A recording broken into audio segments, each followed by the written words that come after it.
What is up, nerds? The Immortal Nerd here, and welcome back to Attack on March Madness. Again, how are you guys enjoying this? You like it? Good. Yes, awesome. All right. So, going straight into it. Last time we talked about Historia. I was going to call her Annie for some reason. I don't know where that came from, but Historia. She was wondering, why hasn't anybody in her family was able to save humanity if they had these powers to control the all the Titans, to put an end to this massacre? Because she could have, very well turned into a Titan, eat Eren, and obtain the power for herself, since she is, part of royal blood. Because Rod Reiss is her father, who is a royal blood, royalty. She will be able to fully use the capabilities of the Fountain Titan's power. And I mentioned before, yeah, she could have done it. She would have had those powers, but it would have been a caveat. And that caveat was she wouldn't have been able to save humanity. She wouldn't have been able to use the powers to save humanity, because the very first king, he used, or he commanded, or made this rule or vow that humanity would be sheltered, pretty much.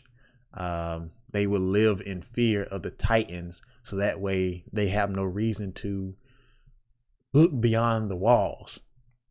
And in doing so, that's where the swiping of the memory comes in of all humanity, because if they don't know anything about the outside world, then the world that they live in is all they know. So no curiosity to want to ever leave the outside world. So that was that there. So it was, and what the funny thing is, or interesting, I should say, this only happens when a true holder or successor of the Founding Titans, where this ability comes into play. Because you notice with Eren, it doesn't happen, because he still talks about, wanting to kill all the Titans, that agenda of his, or priority or objective, is to save humanity, wipe out all the Titans, because of what happens with his mom. So the spell of the first king only overrides a person if they are of, his lineage. So I found that to be very interesting.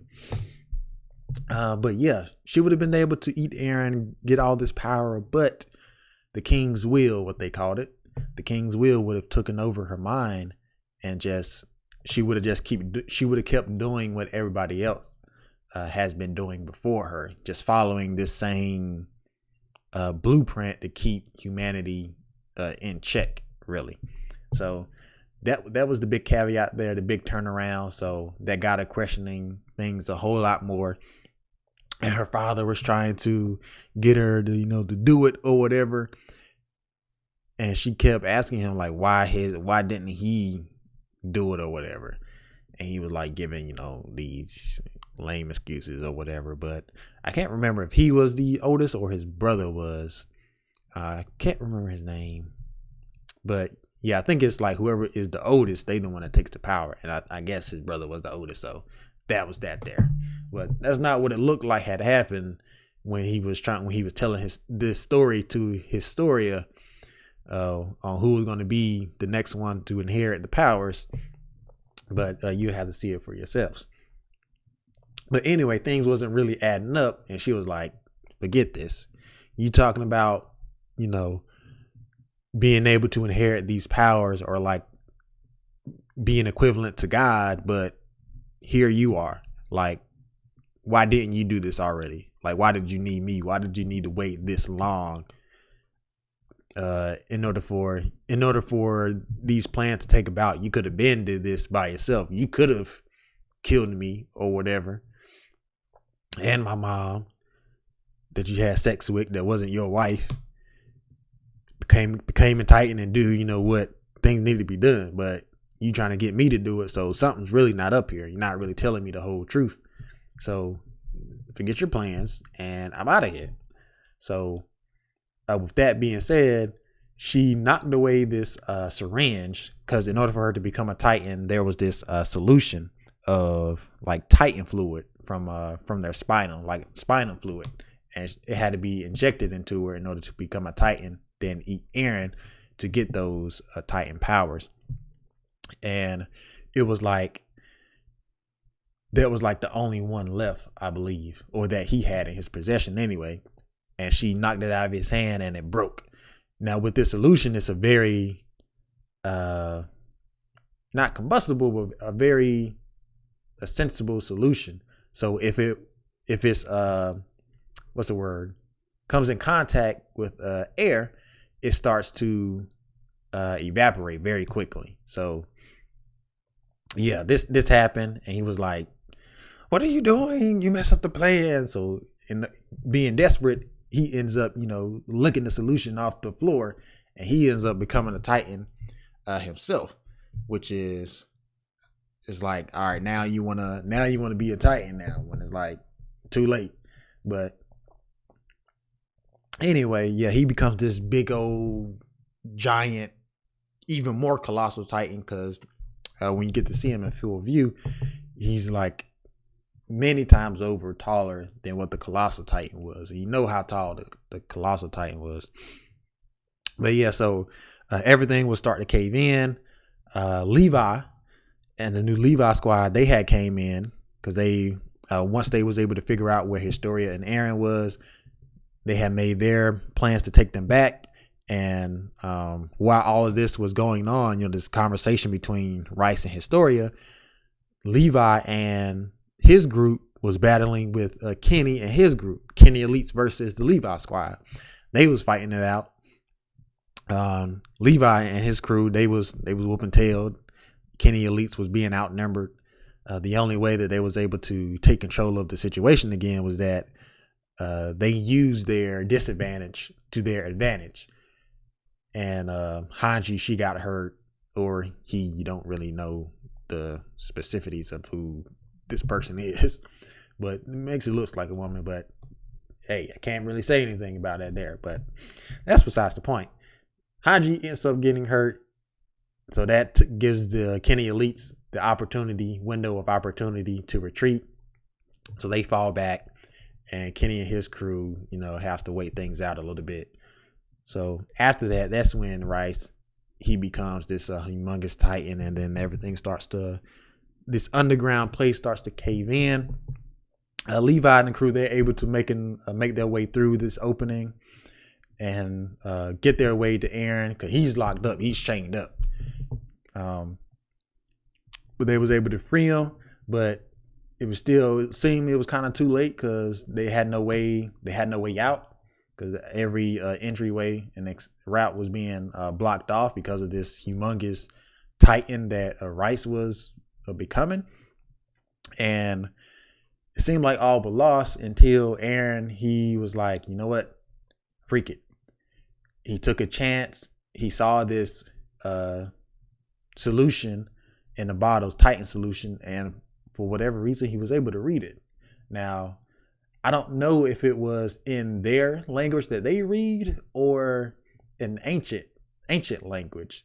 Because the reason why I say this, because going back into season 2, Amir, she was able to find some food.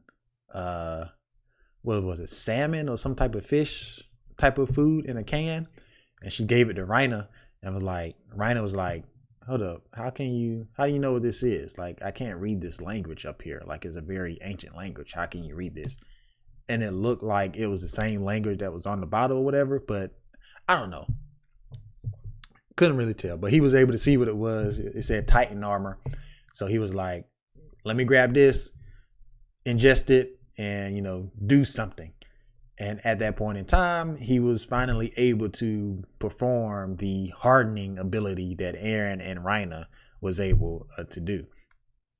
So the issue with that was early on when he was trying to learn hardening was he needed some type of substance of that ability in order to do it. And once he ingested it, that ability stays with him. So that was the plus side there. He was able to learn hardening ability and save all of his comrades and whatever. So that was a good thing. But they still had King Reiss, this new Titan form Reiss, to deal with. He was able to break out from underneath this underground cave here, and he started making his way to a district called Ordvu. Now, Ordvu district, a little bit about them. They are in the most inner parts of the walls, so they get no type of action. They never even seen a Titan. No type of incident happens regarding Titan. So if one ever were to come, it would have been a massacre, really. So what the plan was with Irvin, he discusses with the authorities or military there in the Orvu district on how to, handle this giant Titan that's coming their way. And the plan was for him to keep coming that way. So no evacuation of the town whatsoever. And they're like, what do you mean? Like, we need to go. And like, nah, we can't do that here. Because if that happens, the Titan is just going to follow where more heat signature is. Because it seems like that's how they're able to see. They're by, I guess, infrared vision. So whatever the more heat is, that's where they're going to be drawn to. So it's best to leave the people where they are, and we deal with them the best way that we can with the experience that you guys may or may not have. So they were like, reluctantly, all right, we're going to leave everybody where they are. So when King Reiss, when he got there, Irvin, he had a plan on how to deal with the Titan, and Historia, she was like, I got something, a little bit better because of, everything that's going on now. The government been overthrown, called out to be a fake, and you trying to give, find who the successor is, which is Historia herself, because Irvin, he wants her to be the new queen since she is a royal blood. She was telling him how it needed to be done a certain way. Like she needed to be the one to, kill this Titan. So that way the public can see that, she is, for the people that she is, not just a royalty, just sit back, does nothing, that she's out there in the field, with her people, with her comrades, and doing something to try to save humanity. So the public will trust her more in being the queen. Because earlier they were just thinking that the military were just trying to flex their muscles and saying that, we're the ones in control now, so you need to listen to us. But once that Titan came, they was like, what do we need to do? They'll save us or whatever. But yeah, she was able to deal the final blow to her father. And in doing so, these memory of his came. And in these memories, we may have gotten some insight about, the founding Titan powers and a little bit more of the history. We don't really know. So she just kind of played it off. It was like, was it really real?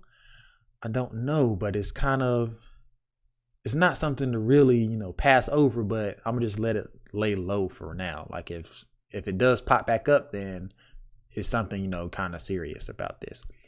But yeah, she was able to kill her father and save the town, and the people gratefully, welcomed her as, their new queen. And that's how episode 9 leaves off. So with that being said, that wraps up this video. So my next one will be covering 10, 11, and 12. And that will be it for the entire part 1 of season 3. And I'll be going into part 2 after this last video here, covering these last 3 episodes, 10, 11, and 12. So a lot of things has been going on. It's very exciting. A lot more story driven things and not action stuff here, even though I do like the action, but that was all season 1, I believe. Season 1 and season 2. A little bit more season 1. Season 2 it had a good balance between the two. Season 3 was a lot more story driven wise, which is very good. Something I did enjoy for this show, and I think it's only really getting better. So again, last season, hoping they do it, some justice, a good solid. I have been hearing some stuff about it as of right now, but let's just hope it's only rumors. So that'd be it there. Again, thank you guys for watching, and if you enjoyed it, like, share, subscribe, get this out there to all the nerds in the universe, multiverse, and alternate dimensions. And I will see you in the next one. The Immortal Nerd signing off.